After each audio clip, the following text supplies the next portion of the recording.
Hi everyone, welcome to our video on finding probabilities given data or just basic word problems.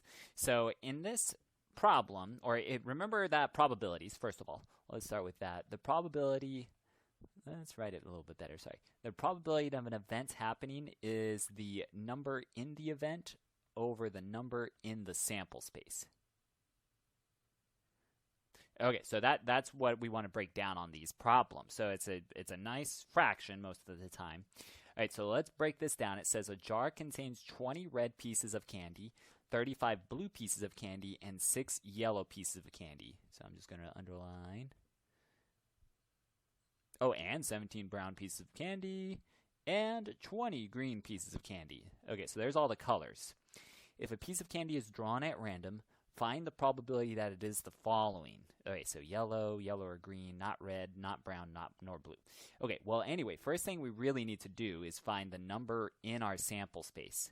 Well, that's just all of the pieces of candy added up. So it's the 20 plus 35 plus 6 plus 17 plus 20.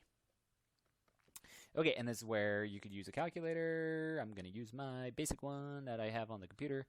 Okay, so 20 plus 35 plus 6 plus 17 plus 20, so 98. So there's 98 pieces of candy in this jar. Okay, so we have 98. Okay, so that means this is going to be the denominator, so that's this. So we know it's 98 over something every time, or something over 98 every time for this problem. Okay, and then, well, all we have to do is just make sure we're counting the correct thing here to put in our event. Okay, so the probability that a candy is yellow, I'm going to abbreviate probability of a candy is yellow, is equal to, well, there are 6 pieces of candy that are yellow, so 6 out of the total number of pieces of candy, 98.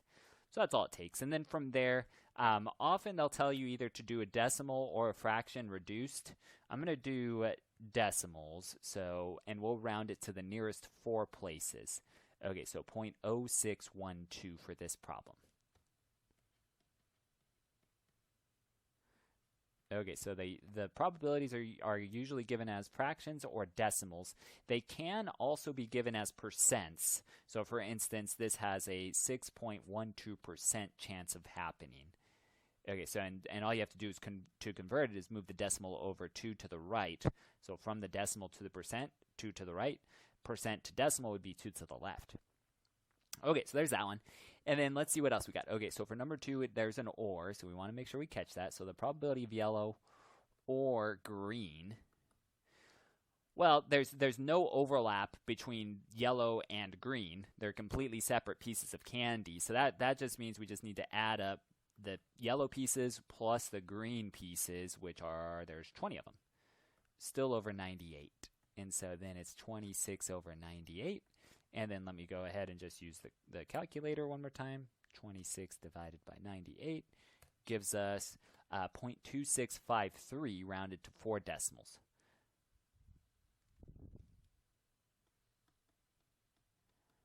Okay, notice I put the 0 first and then the decimal part, so that way we don't lose track of the decimal. I think that helps. Okay, because sometimes maybe writing too quick. I mean, this is fine too, but sometimes students will do something like that. Okay, see, we're like, whoa, where'd the decimal go? Okay, so it's an accidental thing, surely, but it is something that we would want to make sure we catch, and then just putting a 0 there would kind of let us know, oh yeah, it's probably right there, even if they accidentally wrote it too quick or whatever. Okay, so I would recommend putting a 0. Okay, and again, if they said, hey, convert it to a percent, it would have been a 26.53% chance. So 26.53% chance for drawing a yellow or a green. Okay, so the probability of not drawing red, I'm going to use my complement symbol. So not red, red with the little apostrophe. Well, this is where I would use the rule. The probability of not red is the probability, or not even the probability. Let me write it like this. 1. Okay, so it's our 1 minus the probability of red. So that's our complement rule. So we introduced that in a different video. It's right there. Okay, however, you could also rearrange those two. Okay, which is what I did here. So the probability of not red is 1 minus the probability of red. Okay, so I've got 1 minus, there are 20 red pieces out of 98. And then using the calculator, let's go ahead and just use it. We've got 1 minus 20 divided by 98 is 0.7959 to 4 decimals. Okay, that's it. Okay, 0.7959 like that. Okay, the other way we could have done this is, well, we could have counted all the ones that are not red. Okay, so 20 red, but you could have said, okay, so 35, 6, 17, and 20 added together. That would have worked as well. Okay, and then the last one, not brown nor blue. Okay, so let me do what I just said on that last one. Okay, so I'm just going to put P equals. So not brown nor blue. So I don't want brown, I don't want blue. So I'm going to just mark it in, since this is the last part anyway. I want the 20 red, not blue. I don't want that one. I want the 6 yellow, not brown. I don't want that. I want the 20 green. Okay, so 20 plus 6 plus 20 over the still same old 98. Okay, and then we would have 46 over 98, and then from there, well, calculator time, 46 divided by 98 gives us 0.4694 rounded to 4 decimals, 0.4694. Okay, there we go. And if we need to, we could convert it to a percent, but I think that's good. Okay, so that's how we can find all these things. Let's see what else we've got. I guess as a quick, let me open up another thing in case it did need fractions. I just thought of that. So I'm on Desmos. So DESMOS, and then what I want to do is the scientific calculator. Okay, just in case it wanted it. So say 46 divided by 98. So that's the same decimal, but say they wanted it as a fraction. This converts it right away. 23 over 49. So it reduces it for you. So because they want reduced fractions if they want fractions. Okay, so that button converts it back and forth. Okay, so this tool might be a little bit more useful than just the computer calculator. Okay, anyway, or if you have a handheld calculator like a TI-84, there's a way to do it too, to convert it. All right, so let's do one other though in this word problem. Okay, so in this example, it says a grocery store has the following special in-season fruit. So they gave us these. Just like before I even read it, I'm gonna just set up the total of fruit. Okay, so 74. So that's my calculator. Might as well use Desmos since it's already open. Okay, so 74. Oh, I guess I need to type in something. There we go. 74. Oh, I just wrote 7. 74. There we go. Plus 55 plus 211 plus 19 gives us, it's just a little off the window, 359. Okay, so 359 is the total number of fruit. Okay, so that's the number in our sample space. So we know that's the denominator for all of these problems, and you can even have it set up to. Oops, I wrote equals too soon, but you could have it set up. Let me put it right here where you have that instantly down if you really want to. So I'm just leaving some space. So you could do that, and this is the abbreviated form. The reason I took it away is because they use P in here for plum cots. Okay, so let me erase that actually. But that is something you still could have done. Okay, so to this, let's now read it though. So I didn't finish reading it. I just wanted to get the total right away. Okay, so it says a person is blindfolded walking through the store and randomly picks up one of the special in-season fruits. Describe each event in words and then find the probability of the event. Okay, so they give us the symbols that match up with whatever fruit. Some of these I don't think are really actually fruit. I don't think a sweet potato is fruit. Oh well. Okay, anyway, so sometimes they'll do that in math, right? They don't know everything. Okay, but to write this in words, so probability, so not the probability yet, so it's just describing the event so far. So that's what I'm really doing. Let me mark that as A. So this is the blindfolded person picking up a plum cot. So let's say choosing a plum cot. And then or, the union symbol, or B is bitter melon.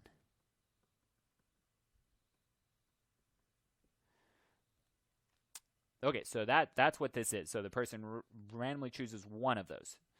Okay, and so to find the probability, so B will be the probability portion. The probability of getting a plum cot or a bitter melon. Well, there's nothing in common between plum cots and bitter melon, so it's kind of like what we had above with the yellow or green. It's just take those two numbers and add them. So plum cots, there's 74, plus the bitter melons, there's 19, over our sample size, let me kind of cloud that, 359. Okay, and then from here, again, we could use our calculator to get a decimal. 93 divided by 359 gives us that decimal, and then if we change it, it doesn't reduce any further. Okay, so 0.25905, so forth. So we'll do it to 4 decimal places, 0.2591.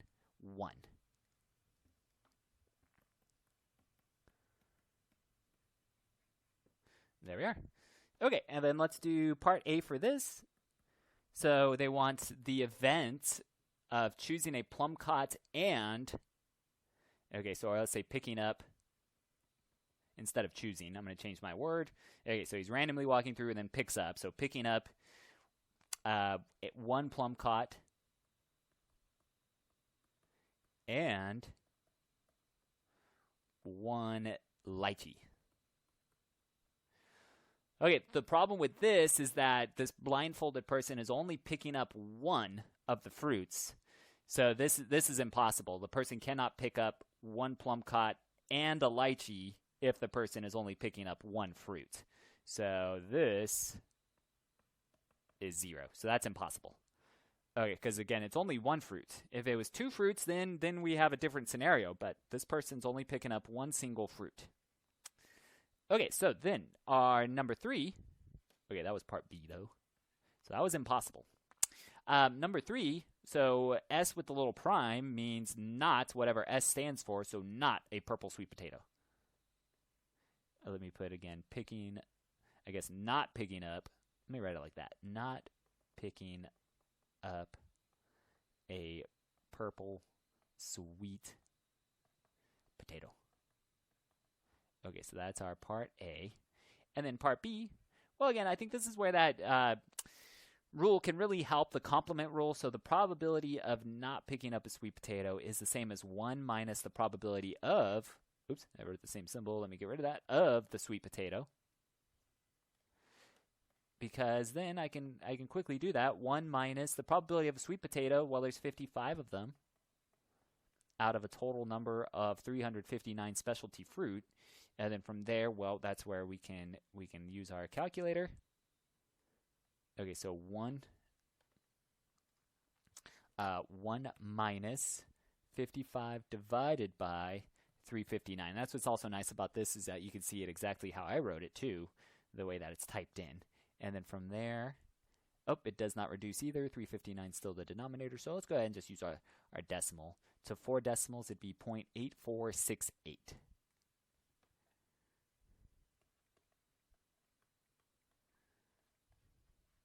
There we go. Okay, so that's how we can find these things. So these ones I think are a little nicer than like the card problems that we left off on. It's just kind of looking at it and make sure we're reading it correctly. As a final note, just some other vocabulary that we've been doing. The probabilities that we have been finding have been theoretical probabilities. They are found just based on counting principles, so that means using math theorems.